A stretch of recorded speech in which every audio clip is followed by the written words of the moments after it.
دو اشخاص میں جھگڑا ہو گیا، ایک کہہ رہا تھا کہ میں نے تمہیں پیسے دیے ہیں تم میرے پیسے واپس کرو، اور دوسرا کہہ رہا تھا ایک کہہ رہا تھا میں نے تمہیں پیسے جو تمہارے تھے دے دیے ہیں، اور اس پر وہ دو گواہ بھی پیش کر رہا ہے، اور سامنے والا کہتا ہے مجھے تو ملے ہی نہیں ہیں۔ تو ایک تیسرے شخص نے کہا کہ بھئی دیکھو تم دونوں جو ہو قسم کھا لو، اگر تم دونوں قسم کھا سکتے ہو تو دونوں نے قسم کھا لی۔ اب بتائیں کس طریقے سے فیصلہ ہوگا۔ دیکھیں پہلی تو ایک بات سمجھ لیجئے گا، کاش آپ کو سمجھ میں آ جائے کہ جو معاملہ ترتیب کے اعتبار سے پہلے ہوتا ہے اس کو اصل کہتے ہیں،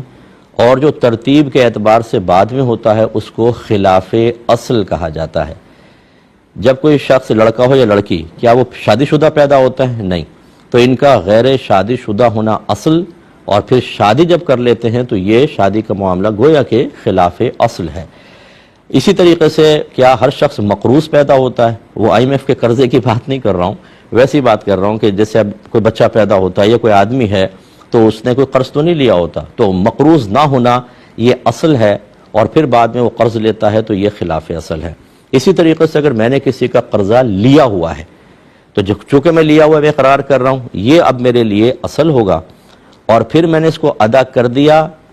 یہ جو ہے یہ خلاف اصل ہوگا، کیونکہ پہلی تو جب میں اقرار کر رہا ہوں میں نے قرضہ لے لیا، اب یہ پہلی حالت اور ادائیگی کی دوسری حالت۔ اب یہ سمجھ لیں جو اصل کا دعویٰ کرتا ہے اسے مدعی کہتے ہیں، اور جو خلاف اصل کا دعویٰ کرتا ہے اسے مدعا علیہ کہتے ہیں۔ تو نبی کریم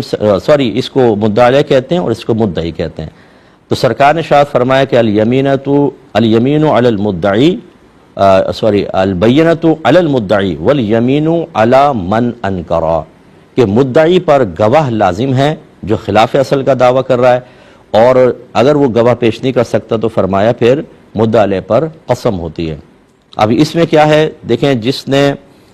دعویٰ کیا کہ میں نے پیسے دے دیے،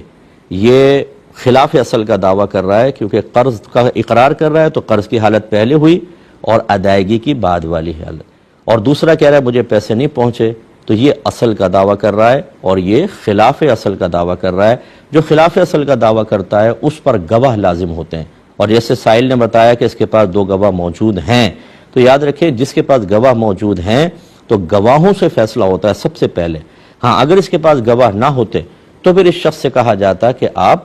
اب قسم کھائیے، تو ابھی یہاں پہ حلف نہیں لیا جائے گا دونوں سے، بلکہ اس سے پہلے کہا جائے گا جو خلاف اصل کا دعویٰ کر رہا ہے کہ میں دے چکا ہوں کہ آپ گواہ پیش کریں، اگر اس میں گواہ پیش کر دیتا ہے تو بس اس کا انکار پھر قابل قبول نہیں ہوگا، پھر چاہیے لاکھ قسمیں کھا رہا ہو، فیصلہ اسی کے حق میں ہوگا۔